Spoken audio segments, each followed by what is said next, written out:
दिल्ली के सीलमपुर में हुए कुणाल हत्याकांड केस ने एक नई करवट ले ली। इस केस ने एक नया मोड़ ले लिया है। इस मामले में एक लेडी डॉन की एंट्री हो गई है।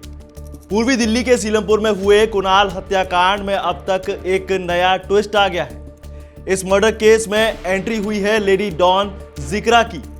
जी हां, इस पूरे मामले में, इस पूरे हत्याकांड में अब जिक्रा नाम की लड़की की एंट्री हो गई है। इस लड़की का नाम सामने आ रहा है। तो आखिर कौन है ये जिक्रा और क्यों अचानक इस केस में इसका जिक्र होने लगा, सब कुछ बताएंगे आपको इन डिटेल आसान भाषा में। नमस्कार, मैं हूं आपके साथ दिव्यांश वर्मा और आप देख रहे हैं वन इंडिया हिंदी।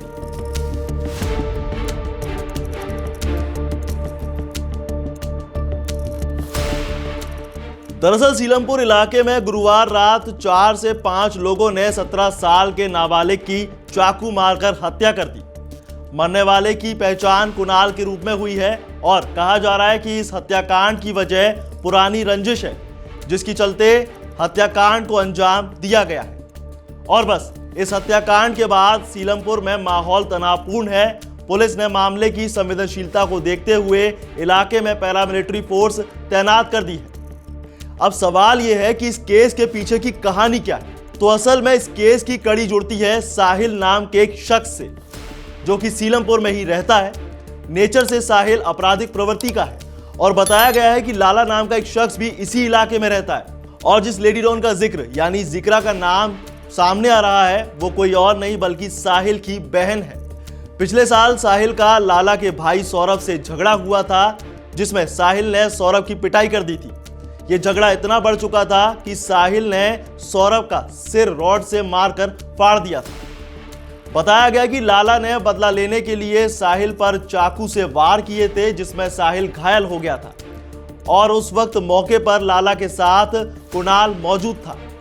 लाला इस केस में वंचित है, लेकिन आरोप है कि साहिल जब भी कुणाल को देखता था तो वो लाला के बारे में पूछताछ करता था, लेकिन कुणाल कुछ ना पता होने की बात हर बार कह दिया करता था। और बस लाला का पता ना बताने की वजह से साहिल ने गुरुवार को कुणाल की हत्या कर दी। जानकारी के मुताबिक जिक्रा आर्म्स एक्ट में जेल में भी रही है। वो 15 दिन पहले ही जेल से बाहर आई है। इलाके में लाला नाम के बदमाश के साथ उसका और भाई का विवाद हो गया था। लेडी डॉन सीलमपुर इलाके की रहने वाली है। वहां के लोगों के मुताबिक उसे रील बनाने का शौक है। उसके साथ हमेशा एक तमंचा भी रहता था। पहले भी अपने साथ तमंचा रखने की वजह से वो जेल जा चुकी है। उसके इंस्टाग्राम पर 15,000 से ज्यादा फॉलोअर्स हैं। अब इस घटना के बाद लोग काफी गुस्से में हैं। यहां हिंदू पलायन की बात की जा रही है और योगी सरकार यानी सीएम योगी से मदद की गुहार लगाई जा रही है। लोगों की मांग है कि यहां भी योगी मॉडल लाया जाए। तो आपको क्या लगता है, क्या वाकई इस केस में जिक्रा का कोई जिक्र है या फिर सिर्फ मनगढ़ंत कहानियां हैं? और लोगों की मांग जहां तक है वो कितना ठीक है, वो आप हमें कमेंट सेक्शन में जरूर बताइए। साथ ही वीडियो को लाइक जरूर करिए और ऐसी तमाम अपडेट्स के लिए बने रहिए वन इंडिया हिंदी के साथ।